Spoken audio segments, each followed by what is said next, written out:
Frank Castle is fighting for his life in court, that doesn't mean he'll stop taking lives in The Trial of the Punisher #2. Let's jump in. The comic opens with, surprise, surprise, the titular trial in full swing. Mafia psychiatrist tells the court that while on the hunt for a child-abusing wise guy, the Punisher cut a bloody trail through all of New York that was only ended when he turned himself in for D.A. Shapiro's murder. And it wouldn't be much of a celebrity trial if we didn't have a surprise witness. Daredevil Matt Murdock takes the stand. He knows Frank is up to something, but obviously he can't say what without blowing his cover as a superhero wide open, so he's forced to be vague. I must say, in these flashback panels, the art has certainly stepped up its game from last issue. No longer does it look like the barrels in the chest have eaten barrels. Frank does everything he can to delay the trial, but when he finally takes the stand, he drops a major bomb, saying Shapiro was taking bribes and that he has a tape to prove it.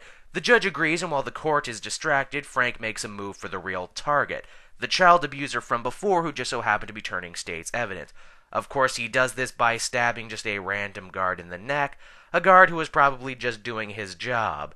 Frank shoots the child abuser, and the comic just kind of ends. I guess they don't bother telling us if Frank got off, what happened to his public defender, or anything like that. You know what? Sure, fine, whatever. Didn't care. The Trial of the Punisher #2 actually got off to a pretty good start. I found myself enjoying it a lot. But the final resolution just goes off like a damn squib. We're told who the villain is only pages before he dies. And yes, being just a 2-issue story, there is no wrap-up, no resolution. He just shoots the guy, and it's over. And I, as a reviewer, am left with kind of an empty feeling.